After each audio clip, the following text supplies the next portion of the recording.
નમસ્કાર, આપ જોઈ રહ્યા છો ARV ન્યૂઝ ને હું છું માસુમ. નજર કરીએ આજના મહત્વના સમાચાર ઉપર. સુરતની સહકારી ક્ષેત્રની અગ્રણી સંસ્થા સુમુલ ડેરીની ચૂંટણીનું રણશીંગું ફૂંકાઈ ગયું છે. ડેરીની 16 બેઠકો માટે આગામી 15મી જુલાઈએ મહાસંગ્રામ ખેલાશે, જેના માટે 24 જૂન સુધી ઉમેદવારોના ફોર્મ સ્વીકારવામાં આવશે. ત્યારબાદ 4 જુલાઈએ ચૂંટણીનું આખું ચિત્ર સ્પષ્ટ થશે કે કેટલા ઉમેદવારો મેદાનમાં છે.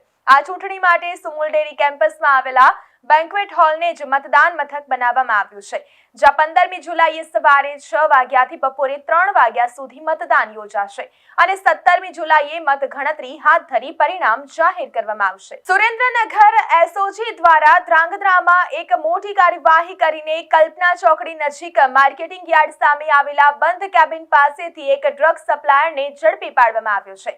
પોલીસને મળેલી ચોક્કસ બાતમીના આધારે કરવામાં આવેલી આ રેડ દરમિયાન હુસૈન ઉર્ફે લાલો જીવાભાઈ પટેલ નામનો શખ્સ પાસ પરમિટ વિના ગેરકાયદેસર રીતે વેચાણ કરવા માટે લાવેલા 94,500ની કિંમતના 1.890 કિલો સૂકા ગાંજા સાથે પકડાયો છે. પોલીસે આરોપી પાસેથી ગાંજો અને 2 મોબાઈલ ફોન સહિત કુલ 1,04,500નો મુદ્દામાલ કબજે કર્યો છે. રાજકોટ રેન્જ આઈજી અને સુરેન્દ્રનગર એસપીના માર્ગદર્શન હેઠળ થયેલી આ સફળ કામગીરી બાદ આરોપી વિરુદ્ધ ધ્રાંગધ્રા તાલુકા પોલીસ સ્ટેશનમાં NDPS એક્ટ હેઠળ ગુનો નોંધી આગળની કાયદેસરની કાર્યવાહી હાથ ધરવામાં આવી છે. દેવભૂમિ દ્વારકાના કલ્યાણપુર તાલુકાના હરિપર ગામે ખાણ કામગીરીમાં હેરાનગતિ ન કરવાના બદલામાં 5 લાખની લાંચ લેતા સરપંચના પતિ સહિત 2 શખ્સોને એન્ટી કરપ્શન બ્યુરો એટલે કે ACB રંગે હાથ ઝડપી પાડ્યા છે.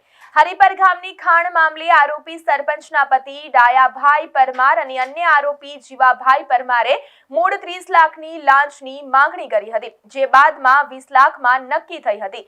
આ સોદાના પ્રથમ હપ્તા તરીકે 5 લાખની લાંચ સ્વીકારતા જ ACBએ સફળ ટ્રેપ ગોઠવી બંનેને દબોચી લીધા હતા અને ગુનો નોંધી આગળની કાયદેસરની કાર્યવાહી હાથ ધરી છે. સુરત જિલ્લાના માંગરોળ તાલુકાના શિયાલજ ગામે પશ્ચિમ ગુજરાત વીજ કંપની લિમિટેડની ઘોર બેદરકારી ફરી એકવાર સામે આવી છે.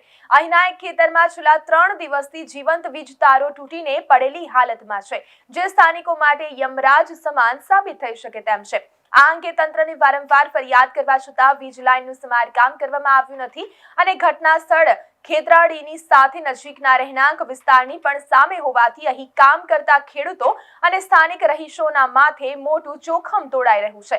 હવે લોકો સવાલ ઉઠાવી રહ્યા છે કે શું DGVCL કોઈનો જીવ ગયા પછી જ જાગશે કે શું? છોટાઉદેપુર જિલ્લાના પાવી જેતપુર તાલુકાના સુસ્કાલ ગામના રણાફળિયા પાસે એક ગમખ્વાર અકસ્માત સર્જાયો છે. સુસ્કાલ ગામના કેટલાક યુવાનો ટ્રેક્ટરમાં ખાતર ભરીને તે ખાલી કરીને પરત ફરી રહ્યા હતા. તે દરમિયાન ટ્રેક્ટર અને ટ્રક વચ્ચે જોરદાર ટક્કર થઈ હતી. આ ભયાનક અકસ્માતમાં 30 વર્ષીય ટ્રેક્ટર ચાલક યુવાન ઘનશ્યામભાઈ ભરતભાઈ રાઠવાનું ઘટના સ્થળે જ કમકમાટી ભર્યું મોત નીપજ્યું છે. ઘટનાને પગલે સ્થાનિક પોલીસે તાત્કાલિક દોડી આવીને આગળની કાર્યવાહી હાથ ધરી હતી અને મૃતક યુવાનના શવને પોસ્ટમોર્ટમ અર્થે વડોદરા ખાતે ખસેડવામાં આવ્યો છે.